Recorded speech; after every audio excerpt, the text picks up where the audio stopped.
Part 2.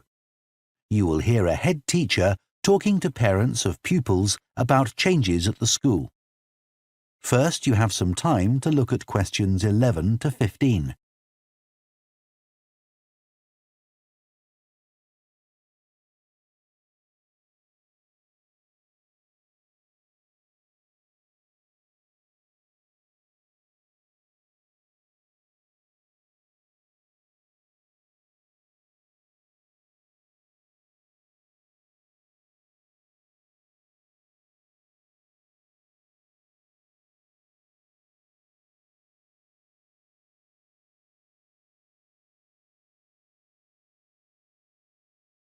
Now listen carefully and answer questions 11 to 15.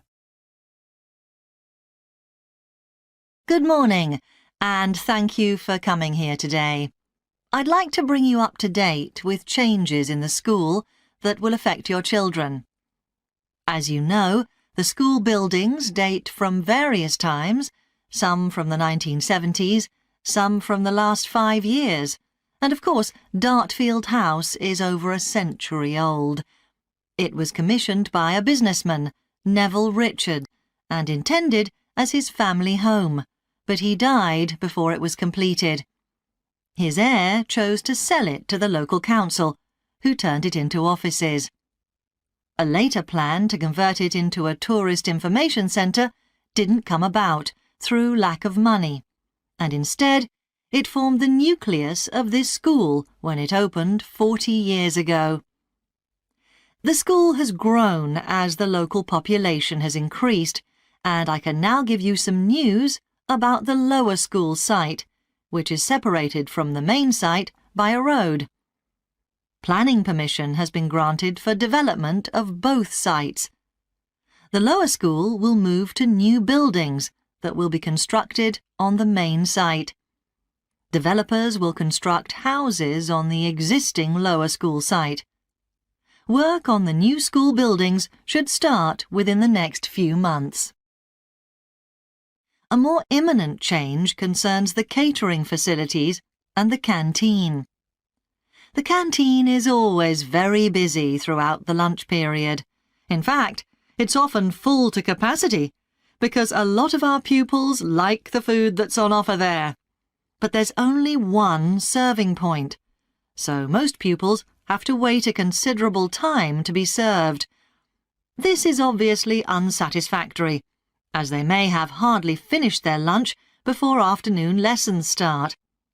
So, we've had a new food hall built, and this will come into use next week. It'll have several serving areas, and I'll give you more details about those in a minute. But one thing we ask you to do to help in the smooth running of the food hall is to discuss with your children each morning which type of food they want to eat that day, so they can go straight to the relevant serving point.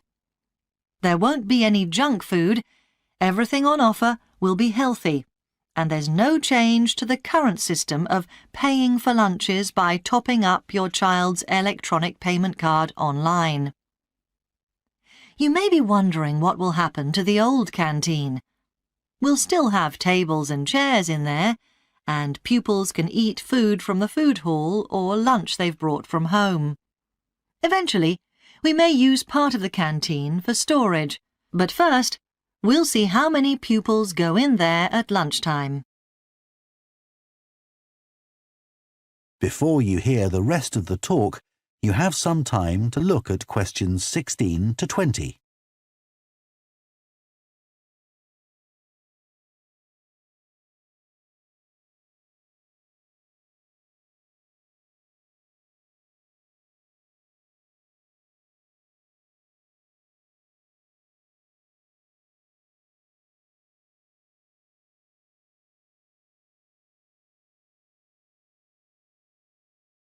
Now listen and answer questions 16 to 20. OK, back to the serving points in the food hall, which will all have side dishes, desserts and drinks on sale, as well as main courses. One serving point we call World Adventures. This will serve a different country's cuisine each day. Maybe Chinese one day and Lebanese the next. The menus will be planned for a week at a time, so pupils will know what's going to be available the whole of that week.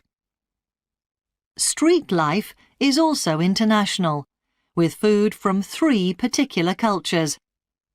We'll ask pupils to make suggestions, so perhaps sometimes there'll be food from Thailand, Ethiopia, and Mexico, and then one of them will be replaced by Jamaican food for a week or 2. The speedy Italian serving point will cater particularly for the many pupils who don't eat meat or fish. They can be sure that all the food served there is suitable for them. There'll be plenty of variety, so they shouldn't get bored with the food. OK, that's all on the new food hall. Now, after-school lessons. These are very popular with pupils, particularly swimming. In fact, there's a waiting list for lessons. Cycling is another favourite, and I'm delighted that dozens of pupils make use of the chance to learn to ride in off-road conditions. It means that more and more cycle to and from school every day. As you know, we have a well-equipped performance centre, and we're going to start drama classes in there too. Pupils will be able to join in just for fun, or work up to taking part in a play. We hope to put on at least one a year.